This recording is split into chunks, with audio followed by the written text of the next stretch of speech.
Bismillahirrahmanirrahim. We all know we are here together for remembering that New Zealand attack to Islam. So we are gonna be silent for 1 minute, and we're gonna sing the national anthem together, please. If you don't mind, to stand up for that. Thank you.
Thank you so much.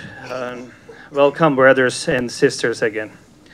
So, we're going to speak today. We're going to talk about Islamophobia. So, what's going on in the world, why they're feeling that way, and we are going to bring it up there, here, and then here there's some really important people over here that we are going to talk about it.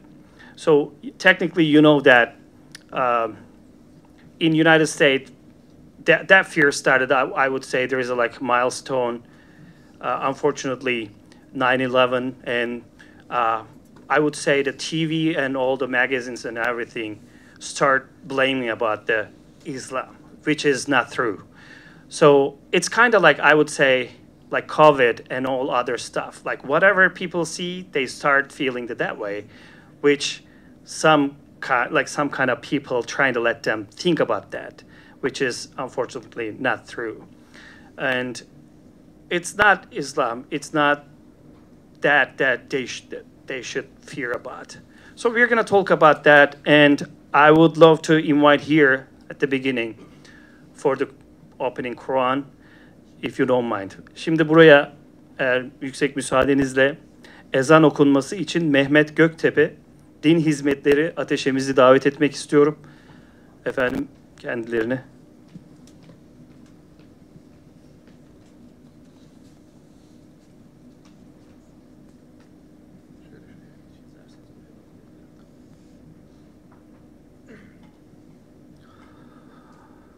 Allahu Ekber, Allahu Ekber. Allahu Ekber, Allahu Ekber. Eşhedü en la ilahe illallah. Eşhedü en la ilahe illallah. Eşhedü en أن محمدا رسول الله أشهد أن محمدا رسول الله حي على الصلاة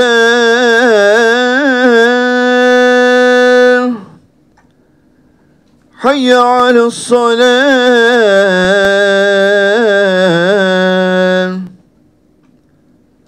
حي على الفلاح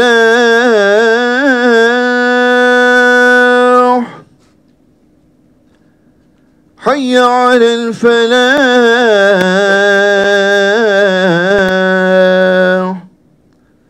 الله أكبر الله أكبر لا إله إلا الله.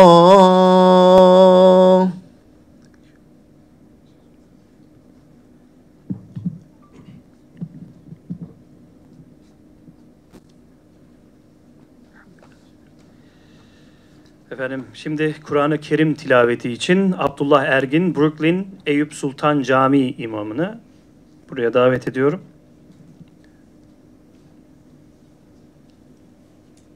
Buyurun efendim.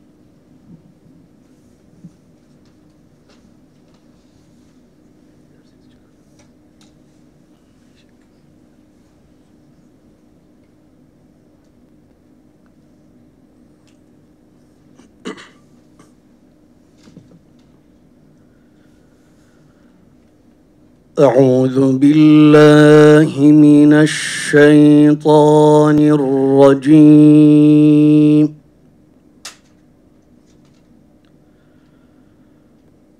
بسم الله الرحمن الرحيم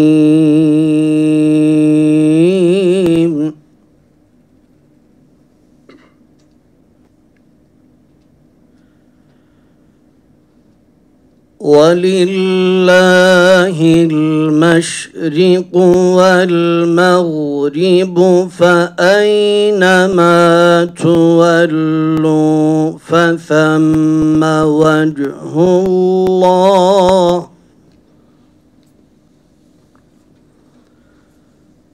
إن الله واسع عليم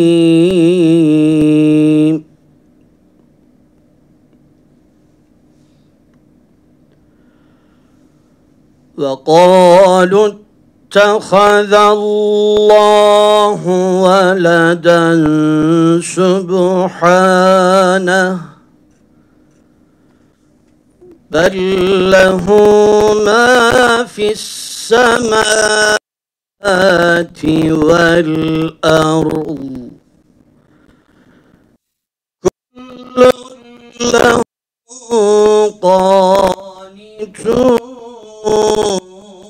قانتون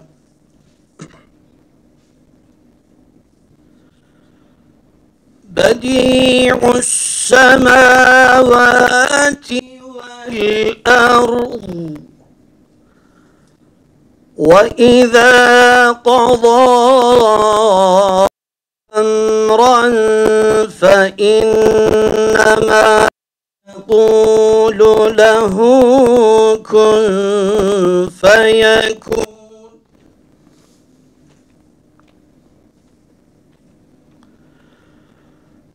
وقال الذين لا يعلمون لولا يكلم الله أو تأتينا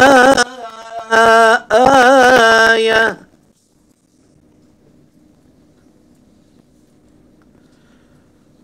كذلك قال الذين من قبلهم مثل قولهم تشابهت قلوبهم قد بينا الآيات لقوم يوقنون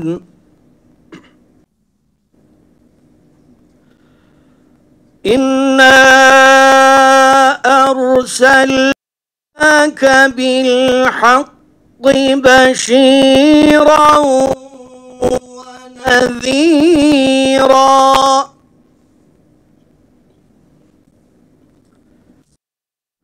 ولا تسأل عن أصحاب الجحيم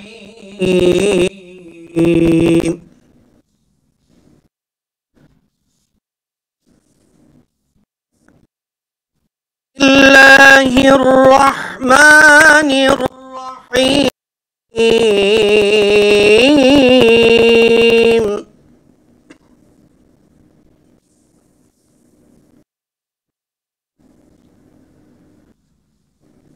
يا أيها الذين آمنوا ادخلوا في السلم كافة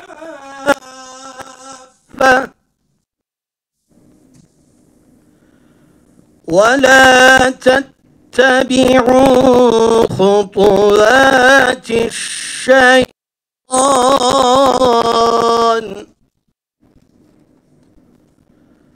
إنه لكم عدو مبين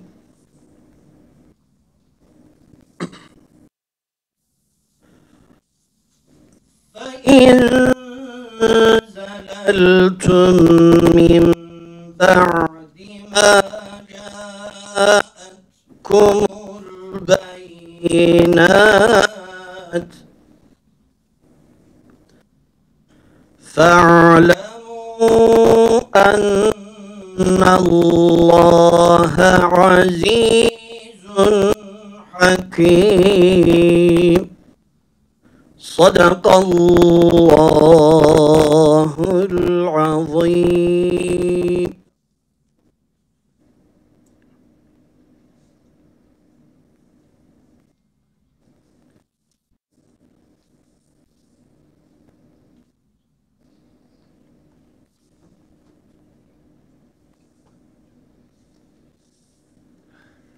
Thank you so much. So we all know that. So, United States, I want to give you this example about refugees here or who's coming from immigrants, right, from the outside. So, United States, people of United States think that, most of them at least, think that immigrants, they call them Mexicans, right? Most of them coming from Mexico. They're not from Mexico, technically. Not all of them. Like, if you count them, it's, I mean, maybe before of that, okay. But now it's not like that. It's all world they're coming. But what the media show that, technically, what people see and start believing. It's same for China. So our information, not the Chinese people, not all of them. So that's why they start like blaming the Asian people a few years ago, recently, right? And also I would say Russian people. They're all not bad people. They're just people. But the government thinks and what the media says, they start blaming all of them. Islamophobia, something like that. It's not terror. It's not what they see on news, on what they see all around the world. That's what I would. So I want to call for open speech right here. Oh, we are going to have the opening video, if that's ready, for the Hello Brothers. And then right after that, I want to invite more people here.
Brotherhood of the Good. Hello, brother was greeting of Tutsi to Hutu in Mr.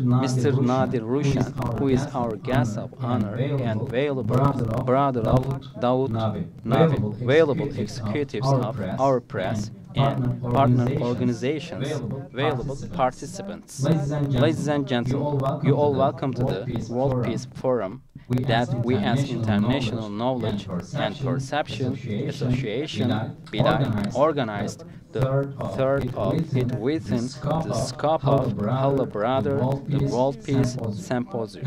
As it is known, in the hateful attack realized in Al Noor Mosque and Limwood Islamic Center in Christchurch, City of New Zealand, on March 15, 2019, 51 Muslims from 17 different countries lost their lives to the terror attack realized in their house of worship, and 40 Muslims were injured. The first murder of the attack was Daoud Nabi, who responded to the killer who came to kill him and his brothers in the mosque with his last words. The last murder of the attack was Zekeriya Tuyan from Ankara, city of Turkey, who passed on into eternal life after he remained in intensive care for 48 days. Hello Brother was the bail of Daoud Nabi, who was originally from Afghanistan, to the Brotherhood of the Good. Hello Brother was greeting of Tutsi to Hutu in Rwanda, of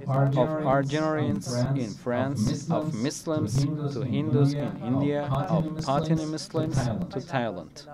Hello brother, was greeting of 83, 72 Bosnians who surrendered their weapons in the safe zone of the United Nations in Srebrenica, their next-door neighbors. Hello brother, was greeting of racial Korea of Jewish origin who passed on into eternal life after being a human shield to a house of a Palestinian family 20 years ago on March 2003 to her cognate. Hello brother, was greeting of island baby who had shorter breath of Mediterranean. It was greeting of George Floyd who could not breathe, Derek Chauvin. Hello brother, was the code of the good. It was the metaphor transformed from a unique global message in terms of its meaning to a revival. It was the code of a new civilization where justice, peace, liberty will be established. It was the strongest message to malevolent approaches trying to demonstrate Islam word as the source of terror, greeting to peace of justice and peace of liberty. While I end my speech, I wish contribution of March International Anti-Islamophobia Day announced by the United Nations in the last year by Organization of Islamic Cooperation in November 2020, and I wish that Hello Brother that we organize the third of it in World Peace Symposium for the whole humankind in the world. I also thank to Turkish American National Steering Committee family for their contribution in organization process to the Republic of Turkey, Ministry of Culture and Tourism, Justice, Peace, Liberty. Adalet, barış, hürriyet. Hello brother. Mr. Nadir Rushan. And now I want to invite here President of TASC, Melih. Şimdi buraya TASC yöneticisi konuşması Bektaş'ı TASC eş başkanını davet ediyorum. Hoş geldiniz efendim.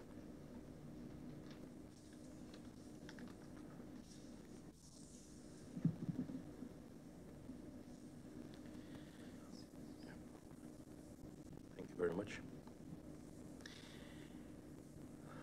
Ladies and gentlemen, brothers and sisters, welcome to your speakers.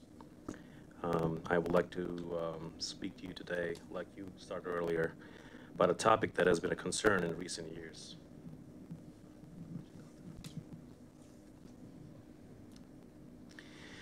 Islamophobia refers to prejudice, discrimination against Muslims and Islam. It is often stereotypes, misinformation, and lack of understanding about religion and its followers. Sadly, Islamophobia, it's not a new phenomenon. It has been present in Western society for centuries, fueled by historical events, crusades, and more recent political events like September 11 attacks. But in recent years, it has become more visible and more pronounced, fueled by the rise of some political movement, social media, and sensational media coverage. Islamophobia has a real-world consequences for Muslims. It can lead to a subtle discrimination in the workplace, education, and housing. It can also lead to hate crimes, violence, and even terrorism. Islamophobia is not just a problem for Muslims. It is a problem for all of us who care about justice, equality, and human rights. When we allow fear and prejudice to dictate our attitudes towards a whole group of people, which it mentioned in the catalog that I'm going to actually mention soon, we are failing to live up our values of inclusion and respect for diversity. Now, it is time for us to challenge Islam whenever. Right. This means speaking out against hateful rhetoric, standing up for the rights of Muslims in our communities, and educating ourselves about Islam and its followers. Now, I noticed in the catalog, the one on the first page, which is actually pinpointed, it says, we cannot think that Islam is literally represented by every Muslim. Now, that is actually accurate. When you see someone doing something wrong in Western society, you don't, as you guys all gonna confirm, when you see someone doing something wrong, you don't blame the religion of that person. You just point out, you just say that that person is wrong. But for some reason, when it comes to Islam and Muslim people, it's valued. And then the next page, it says, as we cannot call terror caused by a Christian as a Christian terror, terror that a Muslim has caused cannot be named an Islamic terror either. So this is actually very important. Whoever wrote this, good point on that one. So my recommendation to you is, how do we combat with this? How do we deal with this? I think we start small. How do we do this? First, introduce yourself to your neighbors. Say hello to them. Bring a dish. Just talk to them. Even actually just smiling, especially if you're wearing a hijab or if you have a traditional clothing, when you smile to them, ask how their day were, and then get to know them, then things get a lot easier. Because it is obvious that when someone wears hijab versus someone does not, they got more affected, right? They get more like, you get that more, but it's not always negative. But if they talk to you, if they know your culture, what you're listening, what you're eating, and they're gonna be more intrigued. I know there are some places that you go to, it's not gonna be easy. We all know that, but it's okay. We live in the United States, especially in New England, New York, New Jersey, Washington, the whole East Coast. We're lucky. But again, that doesn't mean that we gotta stop. We gotta continue to fight against this bigotry. Once again, if you wanna wrap it up, just say hello to your neighbors. Just say hello to your people, smile, and then trust me, it might take maybe like, it's not gonna be happen right away. It's gonna take a while, but eventually things are gonna get better. Thank you.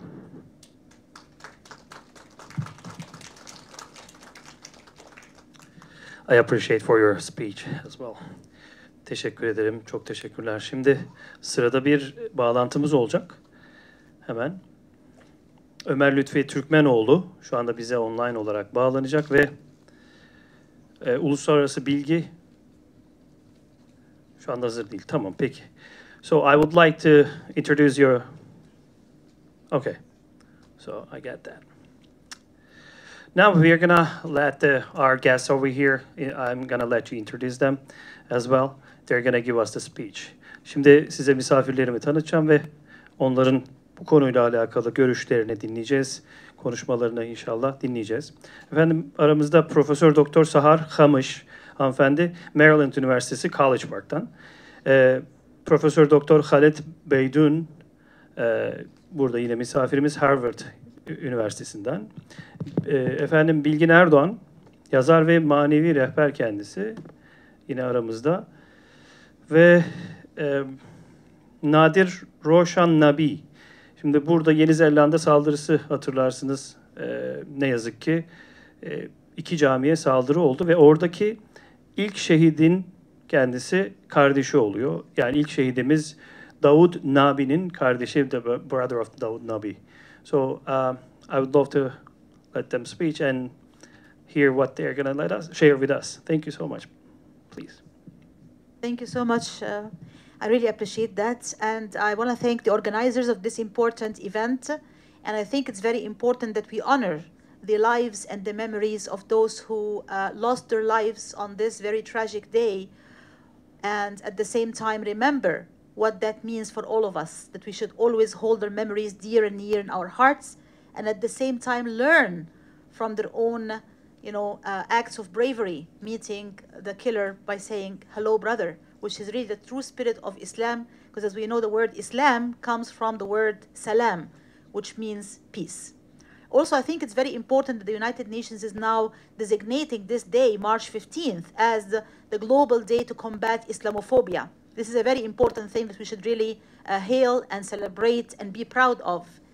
And very quickly, I don't want to repeat what has been said, but we really need to remember the definitions of Islamophobia. There are so many different definitions of Islamophobia. There's no time to go over all of them. But one of the most common definitions is the irrational and exaggerated fear of Islam, Muslims, and the Muslim way of life. So Islam as a faith, Muslims as people, and the Islamic lifestyle. What does that mean? Like seeing a woman wearing a hijab like myself, the headscarf, or wearing an niqab, which is the face veil, or a bearded man coming out of the mosque, or talking about things that Western media does not even understand what it means, like the words jihad or the words sharia, and taking them completely out of context and using them in completely wrong ways. You see this, TV anchor saying, these Muslims are here in the West in order to start jihad. These jihadi people are like, do you even understand what the meaning of jihad is in the first place? I doubt that you do. And then, they're going to come here and create a Sharia zone. Sharia zone?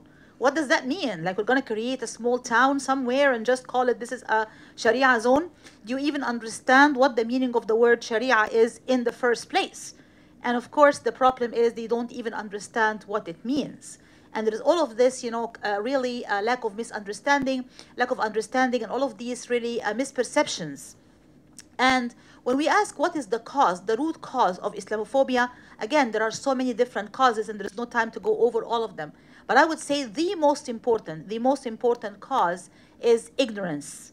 Because human beings are always afraid of whatever they're ignorant about. So whenever there is more ignorance, there is also more Islamophobia. And therefore, if we really want to fight Islamophobia, the most important thing we should do collectively is to try to spread the proper education and awareness about Islam and Muslims using different means, using television, using newspapers, using day-to-day interactions with your friends and neighbors. But as a professor of communication, I want to particularly pay a little bit of attention to the role of the media in particular. So the mainstream media in the West, unfortunately, played a very negative role when it comes to spreading the misunderstandings, misrepresentations, and negative stereotypes about Islam and Muslims.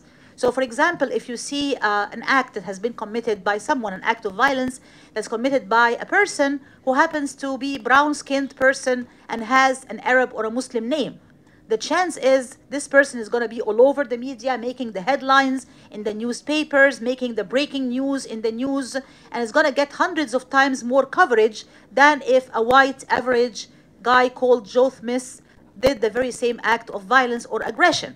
And there is actually statistics and research that says that 96% of the acts of terror committed on US soil are committed by non-Muslims.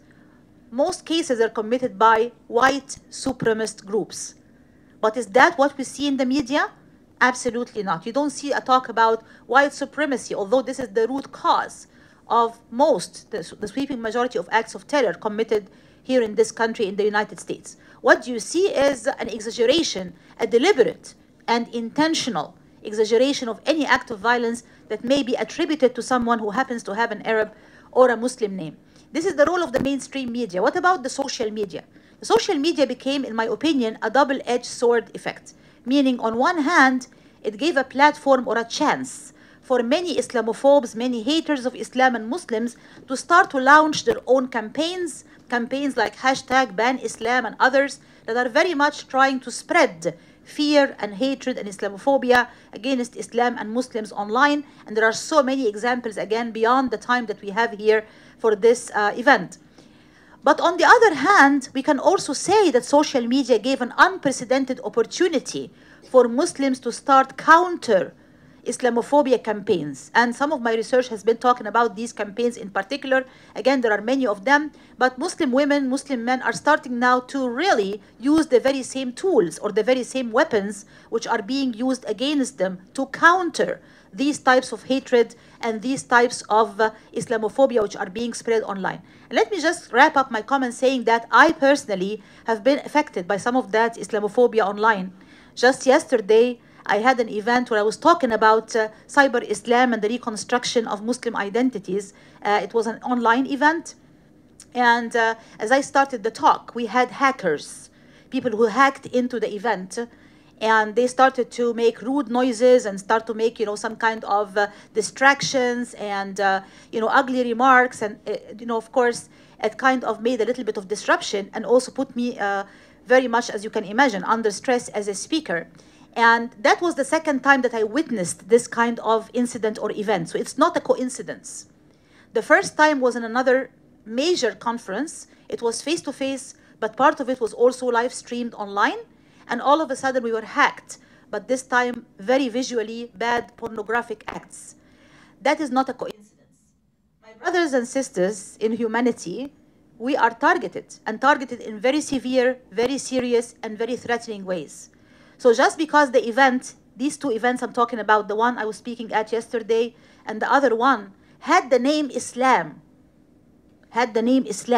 in the title of the talk or the event, that made it a very clear target for haters, for Islamophobes to hack into these events in the most inappropriate ways, to try to disrupt these events. What does that mean? What does it say? Oh, it means that if you're gonna spread your message, if you try to talk about Islam and Muslims, you are certainly not welcome to do so. And if you try to spread it through social media, we are going to disrupt it. And we're gonna make sure that we hack into the event and create some kind of disruption. So that sends a very clear message as to how social media can be a very threatening tool that can be really used by Islamophobes and haters. But I still believe that we have also a lot of power and control in terms of using it the other way around to counter hatred and to counter Islamophobia. And I'm sure we can talk about all of that more when we come to the discussion. Thank you. We appreciate you. Thank you so much. Now we have Professor Dr. Khalid Beydoun, if I say it correctly. So welcome back again, brother. Thank you so much. Assalamu alaikum, everybody. It's great to be here. I want to thank and commend the organizers at the Turkish consulate for holding this event. I'm going to speak really briefly for about 4 to 5 minutes, give an overall sort of presentation about the rational dimensions of Islamophobia and the architecture of Islamophobia that was established in the post 9/11 context. I'm a law professor. I teach constitutional law. So I spend a lot of time thinking about how law, specifically domestic law, American law, but also international law, functions as a catalyst for how Islamophobia is unleashed and enforced on a global level. But before I do that, I want to spend a couple of minutes to really commemorate the 50,000 people who were killed in the recent earthquakes that took place in southern Turkey and in Syria. Their memories and their lives, should be honored and should be remembered on events like this.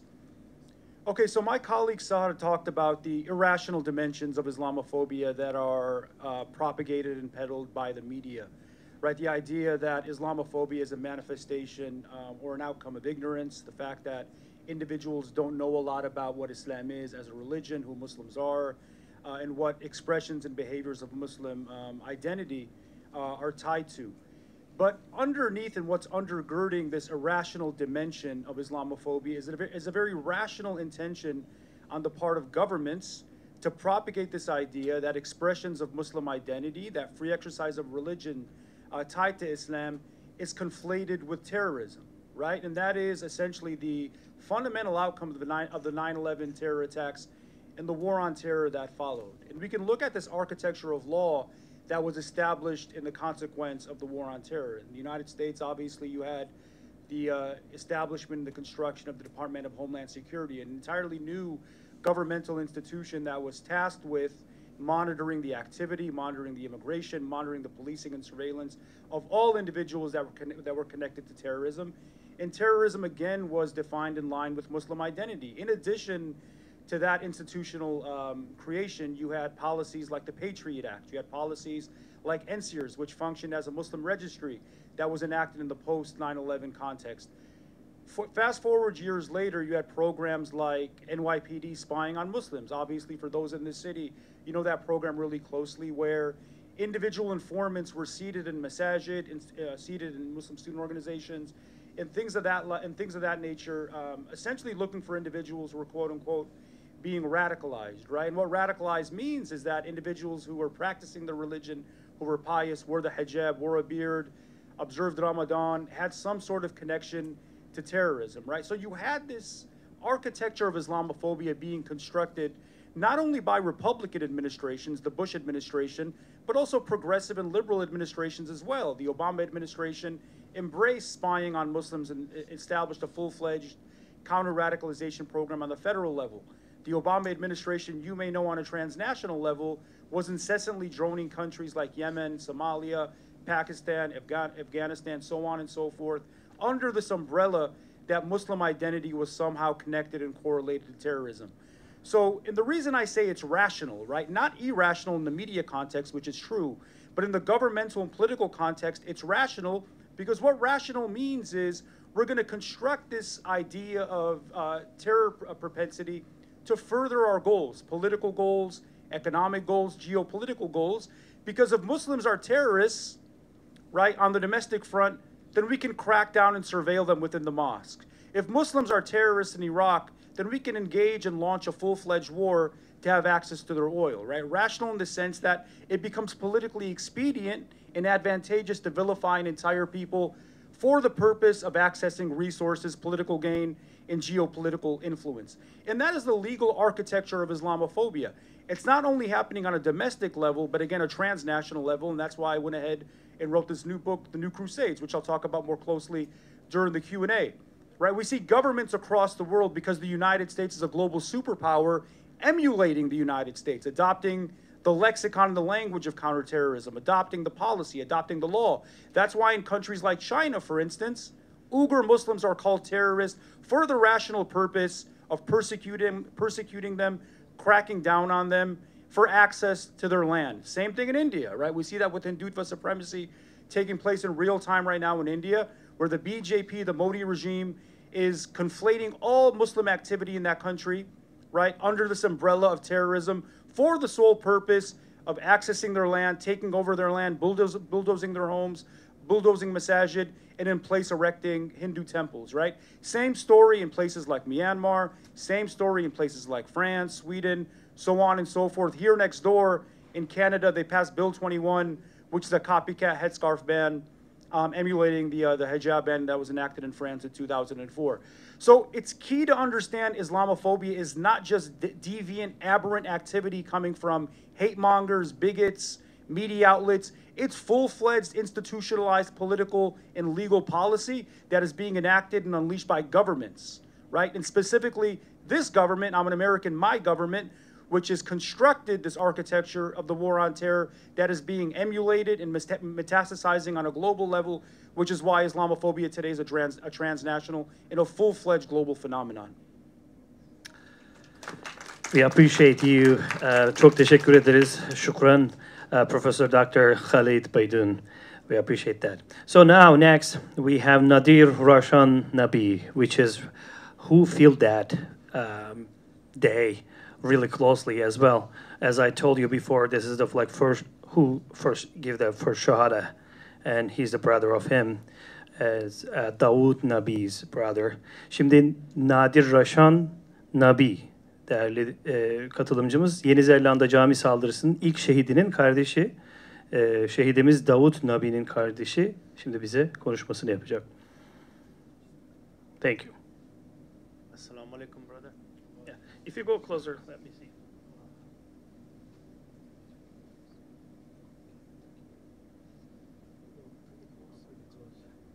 Assalamu alaikum wa rahmatullahi wa barakatuh. Closer? Yes, perfect. My beard in between. Even better, yeah. Filterized. Yeah. Okay. Don't put that in the middle, any shaitan or anything. Like, just really, it's going to be better. Thank you so much. Now, the definition of Islamophobia Yeah. was, they already explained, they didn't leave any room for me to explain. There is always room for you. Is there So any room? thank you so much. I'm Yeah. trying to find out some room. Help me. Islamophobia is a disease, as we could call it, like a killer, but silently. And our family is the victim of Islamophobia. One of my brother got killed 1974 in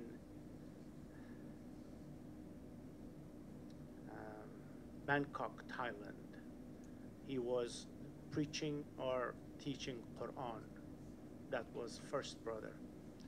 Number two, second brother was Haji Dawood, as you guys heard about him. And we should alert ourselves because it will catch us in our next future, our children. We got to be educated ourselves how to fight this disease.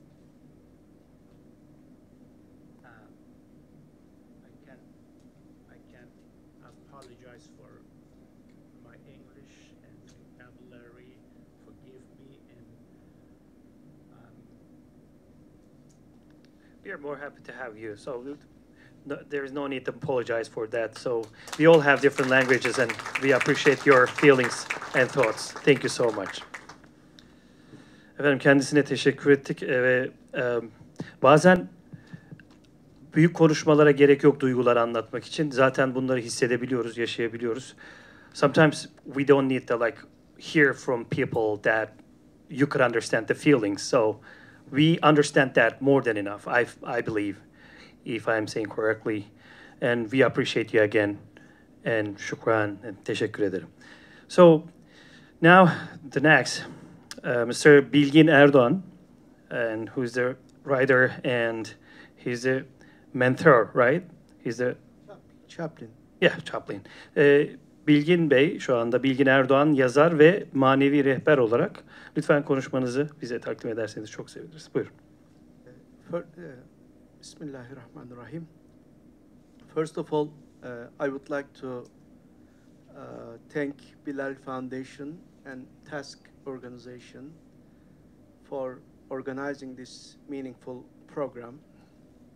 I would especially like to thank Ömer Türkmenoğlu and his team because of their efforts on this sensitive issue in this meaningful day. Historian Emerson says, history is not the collection of the facts, but history is not the collection of the facts in the past, but it is a dynamic thing that can guide us in the present time. The history of humanity brought two types of people before us.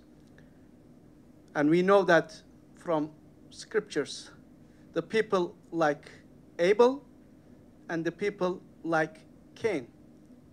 Remember the chapter 5, verse 28, what Abel said against Cain. If you raise your hands to me, I am not going to raise my hand to you.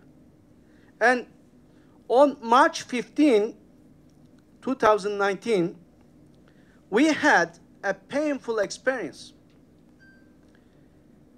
On March 15, 2019, in New Zealand, one violent person entered the mosque while the people in the mosque came to there with their pure intentions, pure feelings, and that person kill the 51 people there.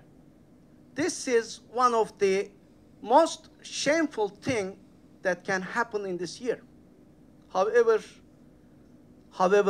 one of the brothers say, like the Abel said, hello, brother. And I think we are here to say hello to the world. Hello, brothers in America. Hello, brothers in Middle East, in Europe, in Asia, and all over the world. I am working as a Muslim chaplain in the prison system. I am working with the violent people. Do you know what the hate crime, the other name of the hate crime? It is bias crime, bias. Bias is not something, a simple word. As the sister and the brother Khalid and sister Sahar mentioned, it is something very serious consequences when it is manipulated by media, when it is manipulated by someone. Because the perception is everything. The perception is the origin of the actions. If there is a deviation in the perception, then there is going to be a deviation in the opinion. And if there is a deviation in our mind, the deviation is going to happen also in our feelings. And then the feelings is going to create some serious actions. So what can we do? How can we fight against these type of bias? I have some suggestions. Number one, as it was mentioned, positive communication. Positive communication and authentic information to the people who doesn't know Islam. Number two, to show our identity, not to hide our identity, to show our identity that we are Muslim. And because there are many nice, kind, successful brothers and sisters in the society. However, when they hide their identity, they don't know who you are. So this is one of the tasks that we need to consider, I guess. Number three, if there is a international discrimination, if somebody discriminated from other groups, from other ethnics, from other religions, we need to stand for them too. Because this is not the problem of Muslims. We are all human. Allah subhanahu wa ta'ala says in the Quran, "O mankind, be dutiful to your Lord." And it says at the end of the verse, do not cut off the relations of the womb. Do not cut off the relations of the human connection. God is an all-watcher over you. So if there is a problem, if somebody discriminates among the human family, as a Muslim as a Muslim community, we need to stand for it. We love Rachel Corrie, right? Because she was, as a non-Muslim, try to protect the Muslims. And we should educate Rachel Corries. Maybe we should meet together for other groups who are discriminated by the other people. And number four, supporting Islamic societies and organizing informative seminars about Islam. And also the other thing is we need to give information about Islamophobia active leaders. Some people who try to provoke the ignorant people who doesn't know about Islam, and we need to inform some Islamophobia leaders, and we need to be ready for their answers, who try to manipulate the people's mind publicly. I will complete my words with Surah Asr. Consider the time. Wal Asr. Bismillahirrahmanirrahim. In the name of Allah. Wal Asr. Consider the time. Innal insana lafi khusr. The man is in loss. إلا الذين آمنوا وعملوا الصالحات وتواصوا بالحق وتواصوا بالصبر. Except the people who attain the faith, who has meaning in their life, who make righteous deeds, who invite the truth, and who keep the patience. Thank you. Thank you so much. Appreciate that, Mr. Bilal Erdogan. And I would like to ask you guys if there's any question or if anybody want to join us to say their thoughts as well. Or if you guys want to add something, I would love to hear from you as well. And before we are ending this beautiful day. Actually, it's kind of sad, but that's beautiful that we are getting together. That's really nice. So if there's anyone, if you want to give a speech more. I just wanted to quickly comment on Sure, something. please. You know, the word 9/11 has been mentioned more than once, and rightly so, because of course 9/11 has been this very important event when it comes to, you know, the manufacturing of Islamophobia in the world and in America in particular. However, just like I was speaking earlier about the double-edged sword of social media and how social media can be, on one hand, a big threat, but also can be a big opportunity, believe it or not, 9/11 also had a double-edged sword effect. On one hand, yes, of course, it spread all of these negative images, misrepresentation, and negative stereotypes about Islam and Muslims and Arabs, and associating them with acts of terror and, you know, extremism and radicalization and all of these Islamophobic terms. But on the other hand, believe it or not, it was also a golden opportunity to spread a lot of knowledge and awareness about Islam and Muslims in an unprecedented way.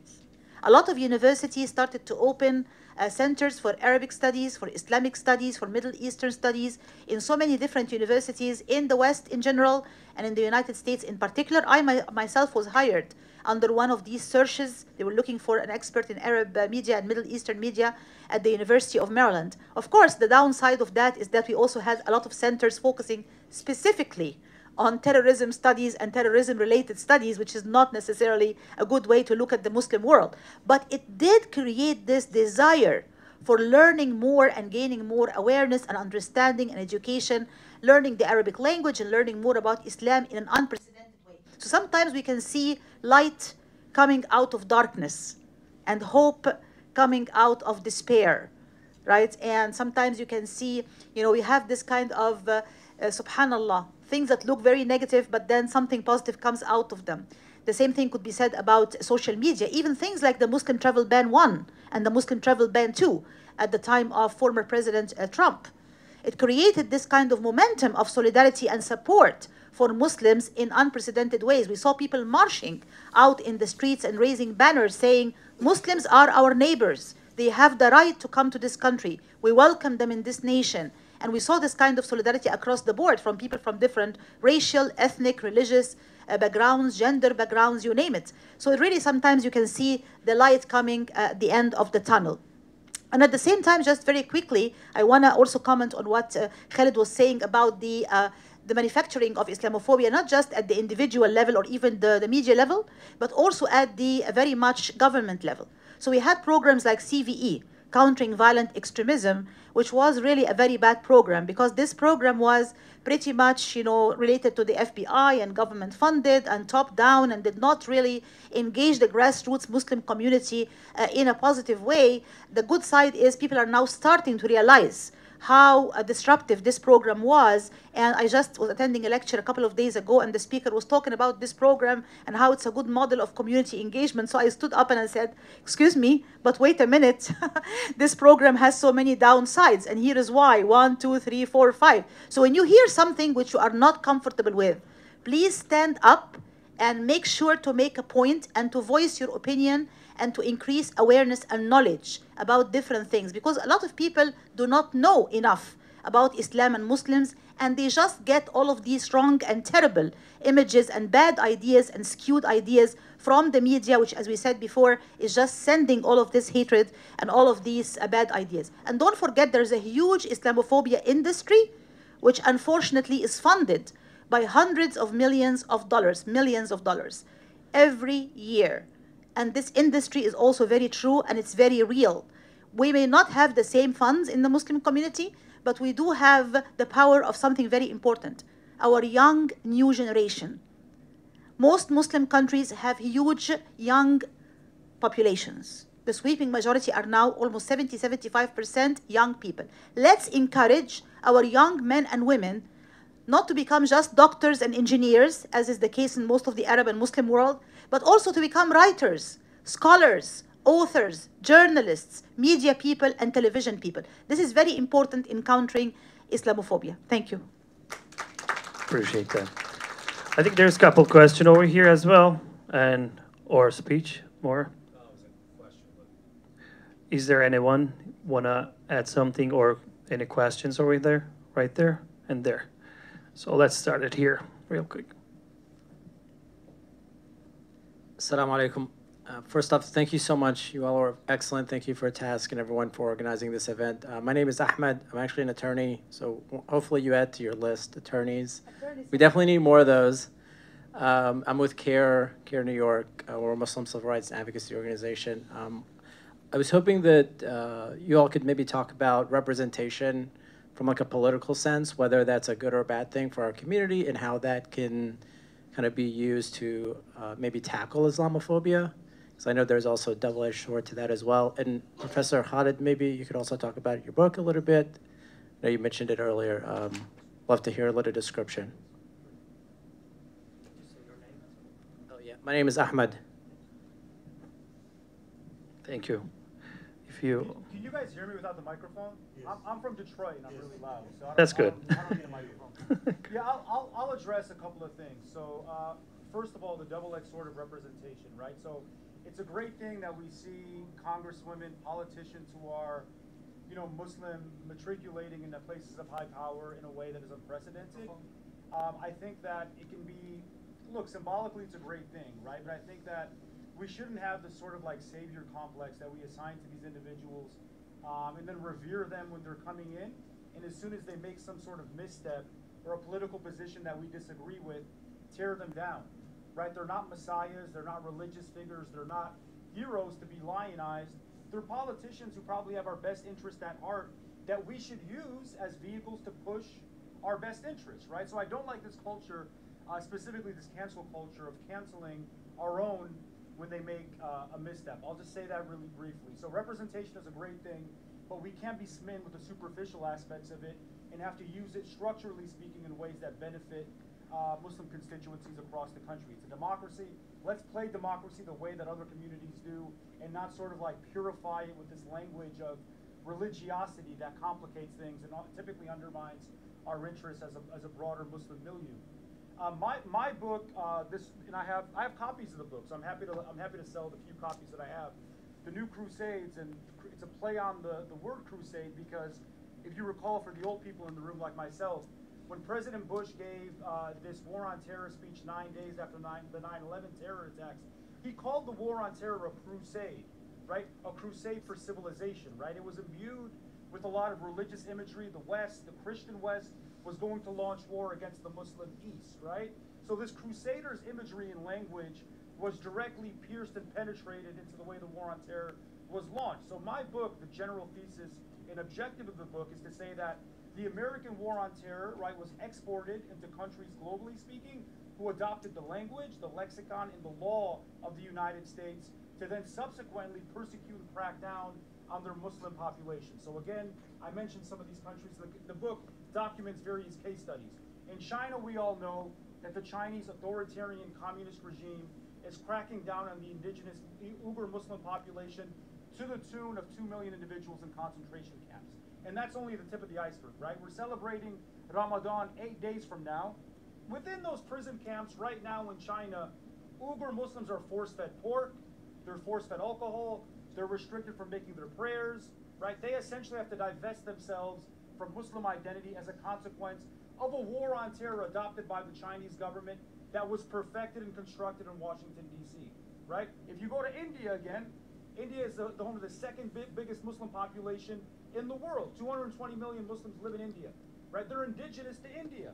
As a consequence of the Modi regime coming to power, right, we see laws like the Citizenship Amendment Act, which is India's Muslim ban, essentially, right? It's Modi enacting a ban that is kindred to what Trump signed in his executive order a week after he was inaugurated, right? That's only the tip of the iceberg, right? Modi in real time right now is building full-fledged concentration camps in Assam, which is a province on the eastern end of India, where he intends to put not undocumented Muslims in that country, but Muslim citizens of that country into these concentration camps, right? India claims to be the biggest democracy in the world, right? Theoretically, but it's a joke, because we see that government adopting Islamophobia in its most brazen, nefarious manifestations, right? Myanmar, we're all familiar with what's happened in Myanmar, adopting the same American logic and language of counterterrorism to ethnically cleanse 100 Rohingya Muslims who are indigenous to that country. I can give case study and case study and case study and case study, but I'd rather shut up and have you read the book and learn about those case studies, because one thing, and I'll say this, I don't mean to sort of be the negative voice in the room. One thing that my hero was Edward Said. Anybody know who Edward Said is by a show of hands? Okay, when I was 18 years old, I picked up his autobiography called Out of Place, and he wrote, and I remember this quote distinctly, "I am an Oriental writing back at the Orientalists who for so long have thrived upon our silence," right? The fact that every time we turn on the television, which is why your research on media is very important, it's nobody who looks like us. They're not named Khalid, they're not named Sahar, they're not named Hassan, they're not named Zainab. They're typically white men, right, who are fully invested in demonizing Islam, right? One issue we have today is we're living in a generation that is anti-intellectual. People don't want to read books. Scholars, intellectuals are not celebrated. The output of research is not read by Muslims as well. So if Muslims don't become the champions and the ambassadors of our own issues, then we're doomed, right? So we have to read, right? We have to become educated. We have to understand the distinct dimensions of Islamophobia, and then subsequently educate other communities. If we don't care about our own issues and aren't informed on our own issues, then we shouldn't naively expect other communities to champion them. Appreciate that. So we have live streaming as well, but most of them probably couldn't hear that from the live streaming. But I hope we're gonna fix it in the future. So there's another question here. I would love to give him, and if you don't mind to say your name first, please. Assalamu alaikum wa rahmatullah, marhaba. My name is Sadiq. I'm with CARE New York. I wanted to ask you a question. If the Islamophobia was to be from your own community, how would an individual approach this situation? And we see that currently happening in most of the Muslim communities, especially South Asians. And I wanted to add one thing. I saw an interview of the CEO of TikTok, and how he was saying that he does not even allow his own kids to use TikTok. And I believe TikTok was designed to pollute the mind of the West. If we are, like you said, uneducated, unaware of our roots, our wisdom, then we are pretty much useless and unable to forward this knowledge to the next generation. But again, my question was, how would an individual approach Islamophobia from his own community? Thank you for having me. If I can just make a quick comment here, like I think internal Islamophobia is sometimes more dangerous. Because external Islamophobia, like you can understand, like maybe this guy, does not like Islam or Muslims, or out of ignorance, maybe out of hatred, maybe there can be all sorts of motives. Sometimes people are hired, they're paid to do this kind of stuff. Like I was thinking yesterday, I was very stressed out yesterday. So it's a good thing that I'm with all of you today, my brothers and sisters. It makes me feel a little bit better. But yesterday I was really very upset, because it was really upsetting, to get this kind of disruption. I was telling myself, like, why would this person just hack an event to make these nasty, rude voices and noises? Why not try to tune into the discussion and maybe learn something about Islam and Muslims and the Muslim way of life, and then make up your mind about whether you like us or not? You know what I'm saying? But then I asked myself, since it's a deliberate act, it's planned, it is really deliberate, maybe there's also payment which is involved, like, do this kind of thing and we're gonna pay you for it. So all of these things are very much structured, and they're very much falling under the umbrella of what we discussed before, which is basically the manufacturing or the industry of Islamophobia. But your question, brother, I think that internal Islamophobia is very dangerous, because in that particular case, the enemy is the enemy within, as they say, right? And it can be someone who has a Muslim name or a Muslim identity, but then tries to really poison you know, the thinking and the thoughts and the ideas about Islam and Muslims from within. And that becomes much more, you know, subtle in some ways, dangerous in other ways, threatening in many ways. And really the challenge of how to deal with these guys, again, is a difficult issue because you're really kind of torn between two things, right? You want to expose them publicly and speak about all of that. And then at the same time, this person happens to be, you know, at least having a Muslim name or a Muslim identity, or do you want to be silent about it, and therefore the silence itself can be enabling them to continue to commit more acts of Islamophobia? That's a very dangerous and a very threatening phenomena that we have to keep an eye open for, open our eyes for this process, and really think about ways to deal with it in the most constructive and not destructive ways, because you can act in a way that can be counterproductive. You can act in a way that can make things worse, if you know what I mean, right? So you don't want to do that. You want to contain the problem rather than make it worse. But that's definitely one thing we have to keep an eye on. But very quickly, also said something very important about TikTok and social media and young people and how they spend so much time with all of these social media tools or toys, whatever you want to call it. And indeed, in China, they do have another version of TikTok, which is very educational. So the young kids and young people and teenagers are not watching the sleazy dances and the empty jokes and the stupid videos and all of that stuff. They're watching educational stuff. What does that tell us? Again, we have to think about that, right? What are these social media tools being used for? They're becoming more like weapons.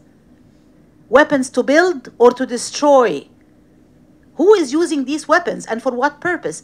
And we as a Muslim community, we really have to master these tools and master these weapons for our own benefit. Try to maximize the benefit and minimize the damage or the harm, and not the other way around. And young people in particular as a very important audience that we have to keep an eye on as writers, authors, parents, educators, media people, because they are the future. And if they're spending so much time on social media but watching a lot of empty stuff that's not adding anything, and then refusing to read a book, to your point, right? I mean, they even find it very hard to read one page of guidelines on a syllabus. I mean, seriously? Are you kidding me? You cannot read one page on a syllabus? How can you read a book? Forget about it. So that's a very dangerous direction that we are moving into, and I want everybody to please think about this very seriously, whether you are a parent, a father, a mother, an educator, a teacher, you know, a writer, whatever your profession may be. Think very seriously about what that means and the way we can possibly change that around. And the very first step in any kind of change has to be awareness. If you are not aware that this problem exists, you cannot do anything about it. So awareness and education is a very important starting point, and we need to take it from there. Thank you. Appreciate that. There's a really good point that you touched it, and we should know more about it, actually. And I'm learning a lot, too. Thank you so much. Appreciate that. If there is any other questions or any thoughts right now, I would love to hear from you guys as well. Right there. Here we go. If you don't mind to say your name first, please, for us. My name is Adrian Sutter, and I had a question about, like, you know how we're always talking about how, like, these non-Muslims are helping the Muslims out? I was wondering if, like, if any Muslims would help the Christians, because I feel like if we were to look at the Muslims helping Christians, I feel like we'd see them as, like, a lower, in a lower condition. Is there anyone want to answer this or talk about it? Please. Yeah, I'll just say really briefly. I think Just a second. I'm going to help you out. Sure.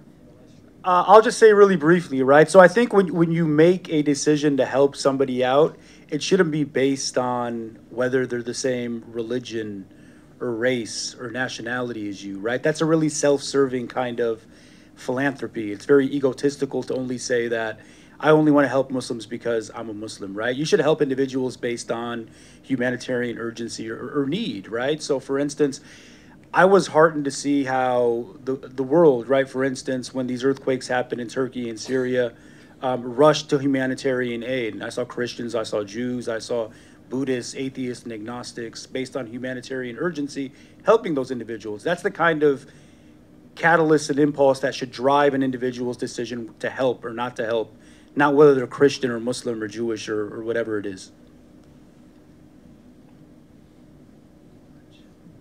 I appreciate you, all of you guys, that you all come here and spend time together and pray together as well. And thank you so much. Now I want to introduce here for, I would love to thank firstly, so who helped us and supported today that we get together, actually Turkish American National Steering Committee. I would love to thank them first. And then Bilal, which is International Knowledge and Perception Association here, and all of that, like Turkish Airlines and all others that I cannot see them. I would love to thank them as well. And thank you guys that you're here. And I want to introduce you here, which is, now I'm going to speak Turkish about it if you don't mind, and I'm going to translate it as well. Bilal Derneği adına Tuğba Özaydın'ı plaketleri vermesi için buraya davet edeceğim. She's from Bilal International Knowledge and Perception Association that she's going to give you the award of the day. So if you don't mind, please.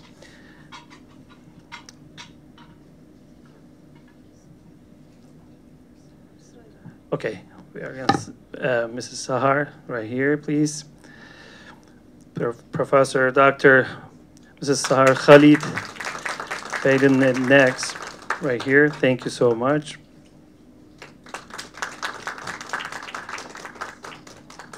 Thank you. Nadir Roshan Nabi, thank you so much. Thank you. And Bilgin Erdoğan, sorry. Bilgin Erdoğan. I appreciate for your time as well again, and whoever watching us from the live streaming. And I hope we are not going to see that kind of situation anymore, which is that I'm praying for that every day. And I don't like violence and stuff. This is more than that, actually. And there's a lot of really novel speech over here, and thank you all of you guys that you spent time here. And I would love to say that at the end, if you don't mind, there's more books of Mr. Professor Dr. Khalid Baydun.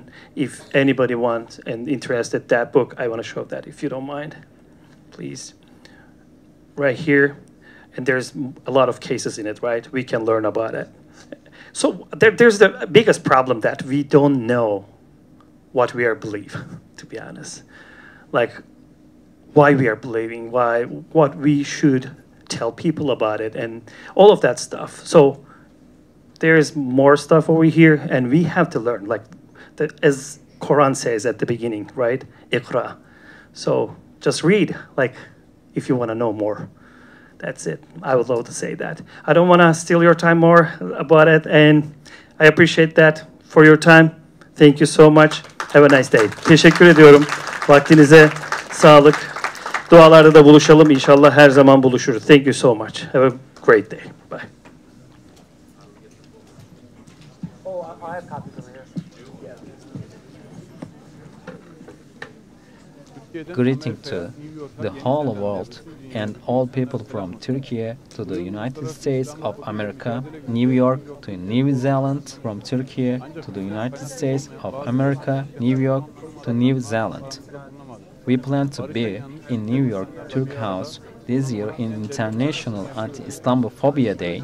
However, since some official transactions could not be completed, not sourced from us, we could not be with you, unfortunately. I experience deepest sadness of not being able to be with beautiful people who believe in peace.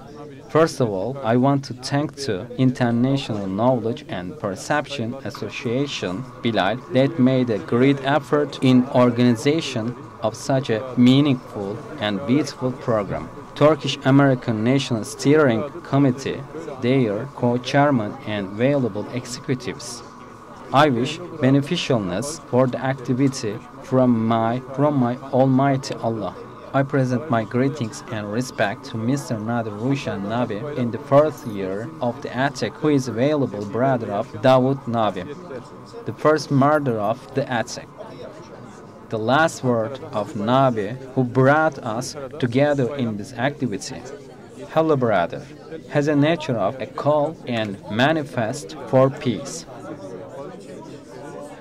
Hello, brother. Words became an inspiration and cause for organizing such a meaningful activities and forums.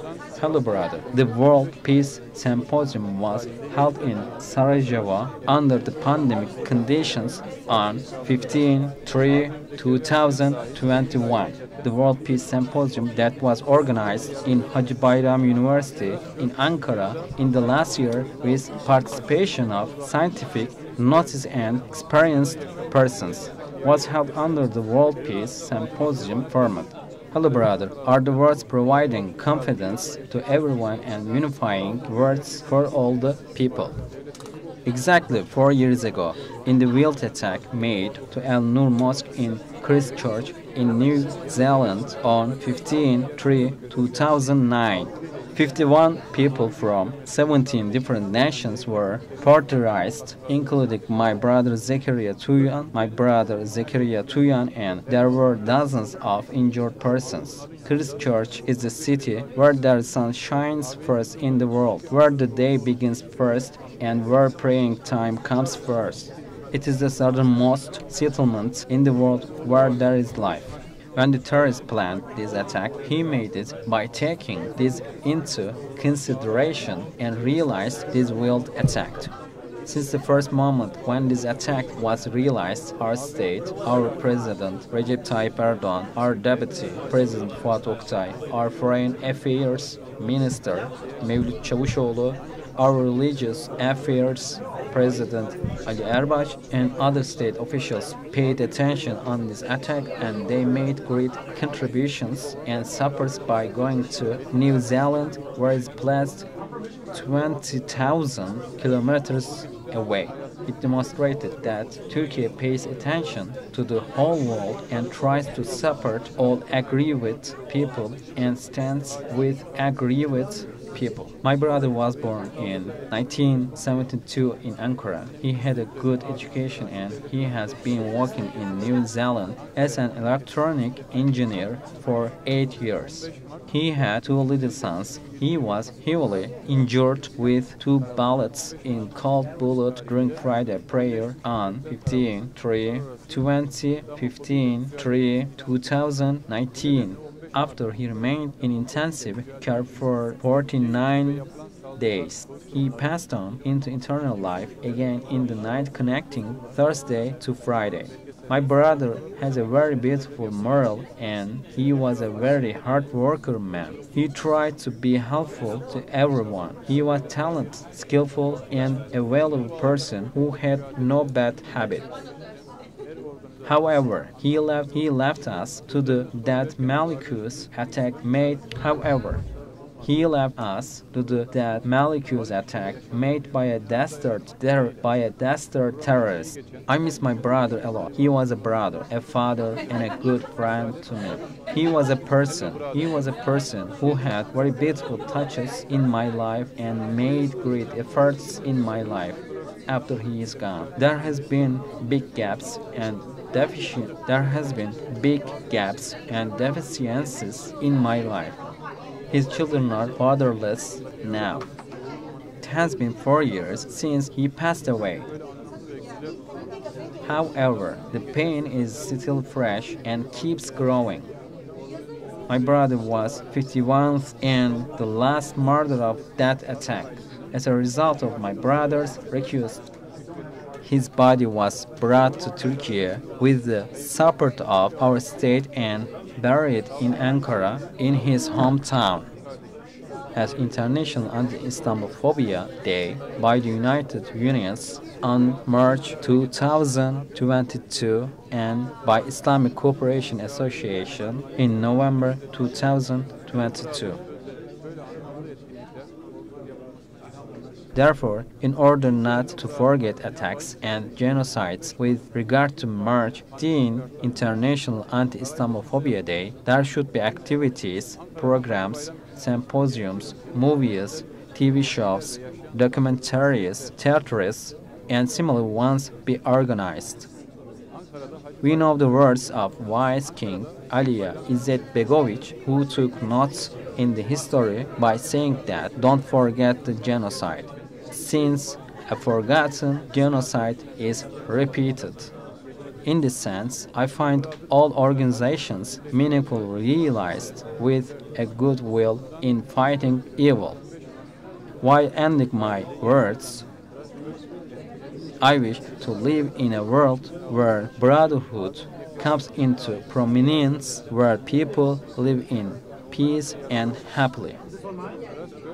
I present my love and respect to everyone who made a great effort in this program. I thank you very much for justice, peace, liberty.